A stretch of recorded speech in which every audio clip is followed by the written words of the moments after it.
Now, may I invite another leader from the government, policymaker, Mr. Rajiv Kumar sir. Shri Rajiv Kumar sir has an extensive more than 36 years of experience in the government. Maharatna PSU, public sector infrastructure company.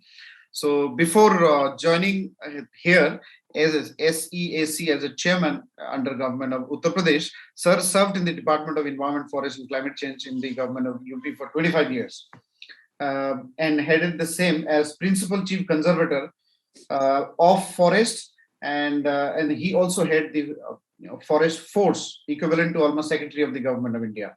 He also served as managing director of UP Forest Corporation for 1 year. Then he served as principal advisor, executive director to Coal India on deputation for around 8 years, and IIT Kanpur alumnus, and also an alumnus of Forest Research Institute, Dehradun, Institute of Development Policy and Management, UK, and then London Business School.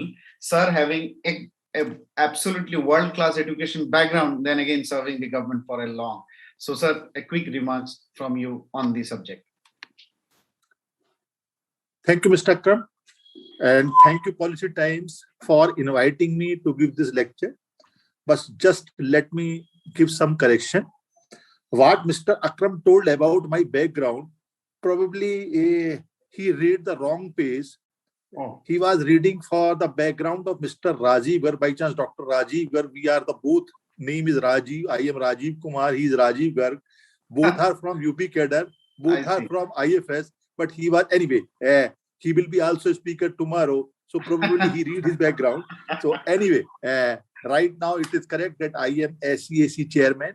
I retired from IFS in 2015 as chief project director of Uttar Pradesh Participatory Forest Management and Poverty Alleviation Project. That was a project funded by Japan International Cooperation Agency. Presently, I am vice president of also Amity Foundation for Environment, Forest and Climate Change. And I am also associated with the different cultural, religious and social organizations. This is my precise background. Anyway, when I was thinking about this particular topic, that is the understanding the implementation of extended producer responsibility for plastics in India, few ideas came to the mind, which I shall be sharing in very brief because the time is always running very fast.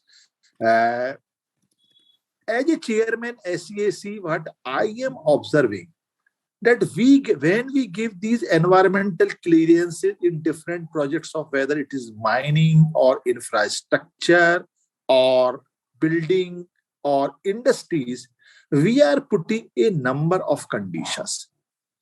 The question is that we may have the excellent laws, we may have the excellent policies, but what is about its implementation?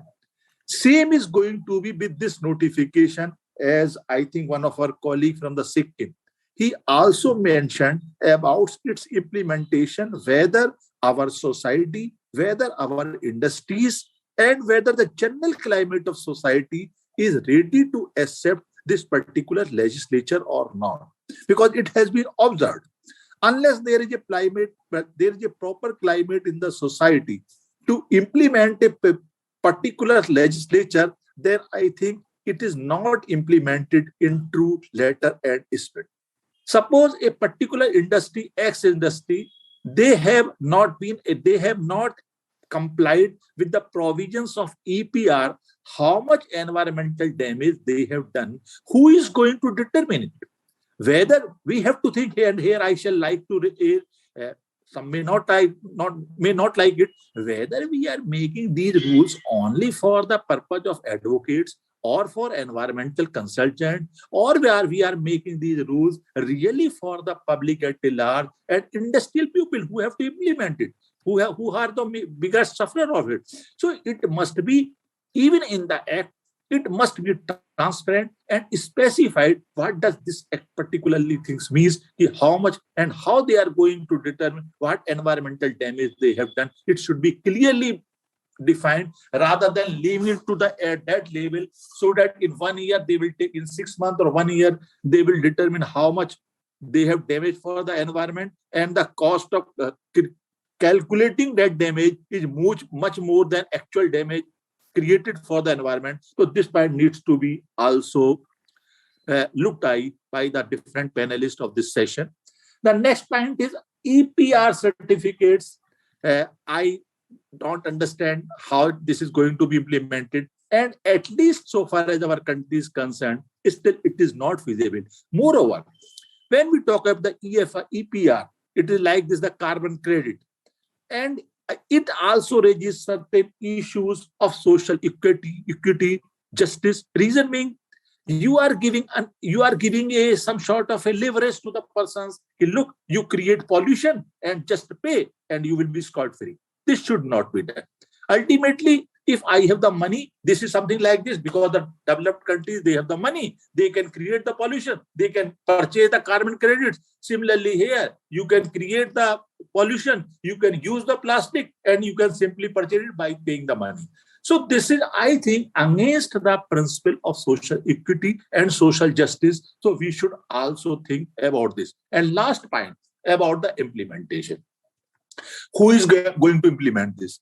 We say either this Central Pollution Control Board or State Pollution Control Board, they will be basically, you can say, some sort of a monitoring agency or they will be responsible for implementation of this act. But the situation in Central Pollution Control Board and State Pollution Control Board, they are highly ill-equipped. And I am sorry to say that they are not even able to discharge their present duties. In EC, we face daily conditions like this. Suppose somebody wants to extend their validity of EC, time period validity or expansion of the project. We tell them, look, you have to bring the certified compliance report from the Central Pollution Control Board. And they say they don't have the staff, they are not able to certified compliance report even in 6 months, even in 1 year. The question is, if they are not able to cope up with their present work, how they are going to discharge their additional responsibility? This should be also looked upon. These are few points which have came to my mind, and thank you very much for inviting me and giving this opportunity to share my views. Thank you.